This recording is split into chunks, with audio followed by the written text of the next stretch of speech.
Hariom school of science ધોરણ 8 વિષય સામાજિક વિજ્ઞાન પાઠ 1 આ નવી ચોપડીનું પૂઠું છે। 43 રૂપિયાની પ્રાઇસ છે અને એની અનુક્રમણિકા જોઈએ તો આપણે એમાં પહેલું ભારતમાં યુરોપિયનો અને અંગ્રેજી શાસનની સ્થાપના એના વિશે આજે આપણે અભ્યાસ કરશું। 19 પાઠ છે ટોટલ। નવી ચોપડી લઈ લેજો બધા। ભારતમાં યુરોપિયનો અને અંગ્રેજી શાસનની સ્થાપના। સદીઓથી ભારતમાં વિશ્વભરમાંથી પ્રજાતિઓ, વેપારીઓ, યાત્રીઓ આવતા રહ્યા છે। ભારત હંમેશા વિશ્વના આકર્ષણનું કેન્દ્ર રહ્યું છે। તેના કારણોમાં આકર્ષણનું કેન્દ્ર શું કામ રહ્યું તો મુખ્યત્વે ભારતની આર્થિક સમૃદ્ધિ હતી। પ્રાચીન કાળથી હડપ્પીય સભ્યતાથી વિશ્વમાં વિભિન્ન ભાગો સાથે ભારતનો વાણિજ્યક અને સાંસ્કૃતિક સંબંધ રહ્યો છે। વાણિજ્યક એટલે વેપારી અને સાંસ્કૃતિક સંબંધ પણ રહ્યો છે। ઈસવીસનની 15મી સદીમાં યુરોપમાં નોંધપાત્ર સામાજિક અને ધાર્મિક પરિવર્તનો થયા, જેને આપણે નવજાગૃતિ તરીકે ઓળખીએ છીએ। આ નવજાગૃતિ કાળને અને ભારતના ઇતિહાસને કોઈ સંબંધ ખરો? આ કારણ તપાસવા આપણે ભારતમાં 15મી સદીથી જ શા માટે યુરોપિયનો આવ્યા તે સમજવાનો પ્રયત્ન કરશું। ભારતમાં યુરોપિયન પ્રજાઓના આગમન પાછળના કારણો, કયા કારણે એ લોકો આવેલા તો ઈસવીસન 1453માં તુર્કોએ કોન્સ્ટેન્ટિનોપલ જીતી લીધું। ભારત અને યુરોપ વચ્ચેના વેપારના માધ્યમનું એ મુખ્ય મથક હતું અને તુર્કોએ કોન્સ્ટેન્ટિનોપલ જીતી લીધા યુરોપમાં અને વિશ્વના પશ્ચિમના દેશોમાં ભારતનો માલ જથ્થો બંધ થઈ ગયો। યુરોપવાસીઓને ભારતના મરી મસાલાની તાતી જરૂરિયાત, બહુ વધારે જરૂરિયાત રહેતી હતી। તે વસ્તુઓ મળતી બંધ થઈ ગઈ। ભારતમાંથી સુતરાવ કાપડ, રેશમી કાપડ, મરી મસાલા, તેજાના, ગળી, સુરોખાર, ઇમારતી લાકડા, અફીણ બહુ જ મોટી પ્રમાણમાં, બહુ જ મોટી માત્રામાં યુરોપમાં નિકાસ થતા। નિકાસ થવું એટલે ભારતમાંથી મોકલવામાં આવતું। બીજા દેશમાંથી ભારતમાં લાવવામાં આવે એને કહેવાય આયાત કરવી, અને ભારત દેશની માલ વસ્તુ, ચીજ વસ્તુ મોકલવામાં આવે બીજા દેશમાં એને કહેવાય નિકાસ કરવી। યુરોપની પ્રજા મહદઅંશે માંસાહારી હોય, માંસ સાચવવા ભારતીય મરી મસાલાની ખૂબ એને જરૂર પડતી, આવશ્યકતા હતી। વળી સુતરાવ કાપડ પણ એટલું જ આવશ્યક હતું। પરિણામે યુરોપિયન પ્રજાએ જમીન માર્ગે થતો જે વેપાર બંધ થયો, તેથી નવા જળમાર્ગો શોધીને ભારત સુધી પહોંચવાના પ્રયત્નો આદર્યા। હવે એને શું કર્યું કે જમીન માર્ગ બંધ થઈ ગયો એટલે જળમાર્ગ શોધવાનો પ્રયત્ન શરૂ કરી દીધા, કારણ કે એને ખાસ ભારતની વસ્તુઓની જરૂર હતી। અહીંયા જળમાર્ગનો નકશો જોઈ શકો છો તમે, બુકમાં જોશો એટલે વધારે ખ્યાલ આવશે, તમને આમાં આછું દેખાશે। તો કોન્સ્ટેન્ટિનોપલથી માંડીને જે કાંઈ જળમાર્ગ છે, બરાબર, ક દોરેલો છે ઉપર તુર્કસ્તાન અને વેનિસની વચ્ચે, એ ક કોન્સ્ટેન્ટિનોપલનો ક છે, અને ત્યારથી ભારતમાં કાલિકટ બંદર અને કોચી સુધીનો નકશો તમને સારી રીતે જળમાર્ગ દેખાય છે, જોઈ લેજો। ભારતમાં યુરોપિયન પ્રજાનું આગમન, આપણે ઉપર જોયું તેમ ભારતમાં યુરોપિયનોનું આવવાનું કારણ વેપાર હતું।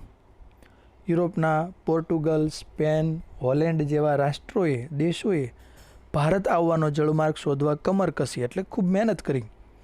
પોર્ટુગલ નાવિક વાસ્કો દ ગામા ઈસવીસન 1498માં કાલિકટ ખાતે આવી પહોંચ્યો અને ભારતમાં યુરોપિયન પ્રજાનું આગમન શરૂ થયું। તેણે પોર્ટુગલથી આફ્રિકા અને આફ્રિકાથી ભારત આવવાનો જળમાર્ગ શોધી કાઢ્યો। કોણે? વાસ્કો દ ગામાએ। ક્યારે? 1498માં। હવે બીજી વાત કરીએ, બીજા કોણ આવે છે, કોણ આગમન કરે છે? પોર્ટુગીઝો, જેને ફિરંગી કહેવાય। ઈસવીસન 1498માં વાસ્કો દ ગામા કાલિકટ આવ્યો। કાલિકટમાં રાજા કોણ હતો? સામુદ્રિક, ઝામોરિન। સામુદ્રિકનું બીજું નામ શું? ઝામોરિન। એ રાજ્ય કરતો હતો। તેણે પોર્ટુગીઝોને મરી મસાલાનો વેપાર કરવાની સંમતિ આપી। પોર્ટુગીઝોએ પોતાનું સ્થાન મજબૂત કરવા અને સુરક્ષા મેળવવા ઈસવીસન 1503માં કોચીન અને ઈસવીસન 1505માં કન્નૂરમાં કિલ્લા બાંધ્યા। ભારતમાં જે કાંઈ પ્રજાઓ આવી એની આપણે ક્રમમાં માહિતી જોઈએ તો એમાં પહેલાં પોર્ટુગીઝો આવે છે। ઈસવીસન 1505માં પોર્ટુગલે પોતાના વાઇસરોય ફ્રાન્સિસ્કો ડી અલ્મેડાને ભારતમાં પોર્ટુગીઝ રાજ્યની સ્થાપના કરવા મોકલ્યો। 1505માં કોને? વાઇસરોય ફ્રાન્સિસ્કો ડી અલ્મેડાને। તેના પછી આવેલ viceroy Alfonso de Albuquerque Goa સહિત કેટલાક બંદરો જીતી લઈ ભારતમાં પોર્ટુગીઝ રાજ્યની સ્થાપના કરી. કોણે પોર્ટુગીઝ રાજ્યની ભારતમાં સ્થાપના કરી? Viceroy Alfonso de Albuquerque. ઈસવીસન 1530માં ગોવા તેમની રાજધાની બની. પછી વસઈ ઈસવીસન 1534માં, દીવ ઈસવીસન 1535માં અને દમણ ઈસવીસન 1559માં જીતી લઈ તેમણે હિન્દ મહાસાગરમાં પોતાની આણ વર્તાવી શરૂ કરી. એટલે કે તેઓ પણ આ વિસ્તારની અંદર વેપાર કરવા આવી ચૂક્યા છે એવું એણે દર્શાવ્યું. પોર્ટુગીઝોએ અહમદનગર, કાલિકટ અને બીજાપુરના સુલતાનોને હરાવ્યા. તેઓ ભારતમાંથી મરી મસાલા યુરોપમાં લઈ જતા અને વળતા મધ્ય એશિયામાંથી ઘોડાઓ ભરી વહાણ ભારતમાં આવતા. ભારતમાંથી મરી મસાલો લઈને યુરોપ લઈ જાય અને જ્યારે વળતા આવે ત્યારે મધ્ય એશિયામાંથી ઘોડાઓ વહાણમાં ભરીને લાવતા. તેમ તેઓ સાગરના સ્વામી ગણાતા હતા. સાગરના સ્વામી કોણ ગણાતા? પોર્ટુગીઝો, જેને ફિરંગી કહીએ. એનો અર્થ એ થયો કે તેમના સિવાય કોઈ પણ ભારતીય દરિયાઈ માર્ગે વેપાર કરવો હોય તો પોર્ટુગીઝોની પરવાનગી લેવી પડતી. તેઓ સમુદ્રમાં મોટા પાયે ચાંચિયાગીરી કરી લૂંટ પણ કરતા. એટલે સમુદ્રમાં વહાણ જતું એને લૂંટી લે. તેમણે ગોવામાં ખૂબ મોટી સંખ્યામાં હિન્દુઓનું ધર્મ પરિવર્તન કરાવી ખ્રિસ્તી બનાવ્યા હતા. ડચ, જેને વલંદા પણ કહેવાય. પોર્ટુગીઝોની જેમ જ હોલેન્ડના ડચ પણ વેપારમાંથી નફો મેળવવા ભારત તરફ આવવા આકર્ષિત થયા. સૌપ્રથમ તેમણે શ્રીલંકા પર 1658ની આસપાસ આક્રમણો શરૂ કર્યા અને ત્યાંના મરી મસાલાનો વેપાર પોતાના હાથમાં લીધો. તેમણે બંગાળમાં ઈસવીસન 1632, મલબારના વિસ્તારમાં ઈસવીસન 1650 પોતાનો વેપાર જમાવ્યો. તેમણે ગોલકોંડાના શાસક પાસેથી ફરમાન મેળવીને મછલીપટ્ટનમ, જેને મછલીપટ્ટનમ પણ કહેવાય, ત્યાં પોતાનું સ્થાન જમાવ્યું. ગોલકોંડાના શાસક પાસેથી ફરમાન મેળવી મંજૂરી કોણે મેળવી? ડચ વલંદા લોકોએ. યુરોપમાં ઈસવીસન 1650 પછી સમયાંતરે ઇંગ્લેન્ડ અને હોલેન્ડ ડચ વચ્ચે મોટા યુદ્ધો થયા. ત્યાં ડચો હાર્યા. તેને પરિણામે ભારતમાં તેમના વ્યાપારિક એકાધિકાર નાબૂદ થયો. એકનો અધિકાર હોય એને કહેવાય એકાધિકાર, એ નાબૂદ થઈ ગયો. એટલે હવે એક પોતે જ અધિકાર જમાવી શકતા ન હતા. હવે એના પછી આવે છે ડેનિશ પ્રજા. ડચ ઉપરાંત ડેનમાર્કની ડેનિશ પ્રજા પણ ભારતમાં આવી હતી. તેમણે બંગાળના શ્રીરામપુરમાં કોઠીની સ્થાપના કરી હતી, પરંતુ તેઓ વેપારમાં આગળ વધી શક્યા નહીં. અંગ્રેજો ઈસવીસન 1600માં ઇંગ્લેન્ડમાં ઈસ્ટ ઇન્ડિયા કંપનીની સ્થાપના કરવામાં આવી, જેનો હેતુ પૂર્વના રાષ્ટ્રો સાથે વેપાર કરવાનો હતો અને તેમાં એકાધિકાર સ્થાપવાનો હતો. ઈસવીસન 1613માં અંગ્રેજોએ જહાંગીર પાસેથી ફરમાન લઈ સુરત ખાતે પોતાની પ્રથમ કોઠી સ્થાપી. કોની પાસેથી પરવાનગી લીધી? જહાંગીર પાસેથી. ઈસવીસન 1613માં સુરતમાં સર્વપ્રથમ કોઠી સ્થાપી. ટોમસ રોયે ઈસવીસન 1615માં જહાંગીર પાસેથી ભારતમાં વેપાર કરવાની પરવાનગી મેળવી. વેપાર કરવાની પરવાનગી કોણે મેળવી? ટોમસ રોય 1615માં જહાંગીર પાસેથી.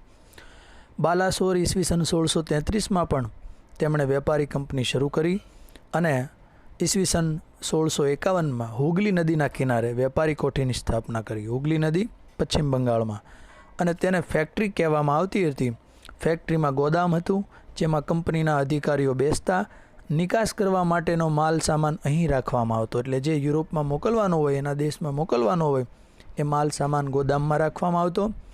પટણામાં કાસિમ બજારની વેપારી કોઠીઓને સ્થાપી તેને ફોર્ટ સેન્ટ જ્યોર્જના નિયંત્રણમાં મૂકવામાં આવી. કાસિમ બજારમાં જે વેપારી કોઠીઓને સ્થાપી અને એને શું કર્યું? ફોર્ટ સેન્ટ જ્યોર્જ નામના વ્યક્તિના નિયંત્રણમાં મૂકી દેવામાં આવી. એટલે એ બધું સંભાળશે. અંગ્રેજોને ઈસવીસન 1698માં સુતનતી ઘાટ અને ગોવિંદપુર નામના 3 ગામોની જમીનદારી મળી. તેમણે કિલ્લેબંધીવાળી નવી વસાહત ઊભી કરી, જેને ફોર્ટ વિલિયમ કહેવામાં આવતી અને તે આજે કોલકાતા તરીકે ઓળખાય છે. ફ્રેન્ચો ઈસવીસન 1639માં ફ્રેન્કો માર્ટિન નામના ફ્રેન્ચ અધિકારીએ ચંદ્રગીરીના રાજા પાસેથી મદ્રાસ એટલે કે ચેન્નઈને પટેલી કોઠીની સ્થાપના કરી. કોણે? ફ્રેન્કો માર્ટિને. પટેલેવું એટલે ભાડેલું. ઈસવીસન 1664માં ફ્રેન્ચ ઈસ્ટ ઇન્ડિયા કંપનીની સ્થાપના થઈ. ઈસ્ટ ઇન્ડિયા કંપની ઇંગ્લેન્ડવાળાની સ્થાપના ક્યારે? ઇંગ્લેન્ડમાં ઈસવીસન 1600માં, જ્યારે ફ્રેન્ચ ઈસ્ટ ઇન્ડિયા કંપનીની સ્થાપના 1664માં. ઈસવીસન 1668માં સુરતમાં તેમણે પ્રથમ કોઠી સ્થાપી. તેનું મુખ્ય મથક મછલીપટ્ટનમ રહ્યું હતું. તેમણે ઈસવીસન 1673માં પોંડિચેરી, જે હાલનું પુડુચેરી નામ છે, એની સ્થાપના કરી. યુરોપમાં ડચ અને ફ્રેન્ચ રાજ્યો વચ્ચે લડાતા યુદ્ધોની અસર ભારતમાં પડતી. યુરોપમાં જે ફ્રેન્ચ અને ડચ લોકો લડતા એની અસર ઇફેક્ટ ભારતમાં પણ જોવા મળી. અંગ્રેજોએ ડચોને ફ્રેન્ચ સમર્થન આપતા ફ્રેન્ચો પાછા પડ્યા.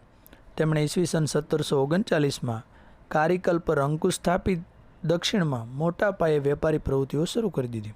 અંગ્રેજોએ ડચોને ફ્રેન્ચો વિરુદ્ધ ડચનો પક્ષ લઈ લીધો, એટલે ફ્રેન્ચો નબળા પડી ગયા. અને પછી 1739માં કારીકલ પર અંકુશ સ્થાપ્યો, એને નિયંત્રણમાં લઈ લીધું અને દક્ષિણમાં મોટા પાયે વેપારી પ્રવૃત્તિઓ શરૂ કરી.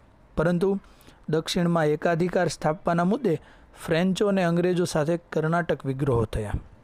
કોઈ એક એમાં વેપાર ન કરે એના માટે ફ્રેન્ચ અને અંગ્રેજો લડતા, અને એ જે લડ્યા એને કર્ણાટક વિગ્રહો કહેવાય છે.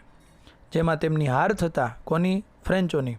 ફ્રેન્ચો ઈસવીસન 1761માં પોંડિચેરી, જે પુડુચેરીને બાદ કરતા ભારતમાંથી સત્તાવિહીન થયા. પુડુચેરી, જે પહેલાં પોંડિચેરી કહેવાતું, 2006 પછી પુડુચેરી નામ છે, તો એને બાદ કરતાં ક્યાંય એની સત્તા રહી નહીં. અને પોંડિચેરી કે પુડુચેરીમાં પણ તેઓને કિલ્લેબંધી કરવાની પણ મનાઈ હતી. હોમવર્કમાં પાઠ 1 અને 2 વાંચવા.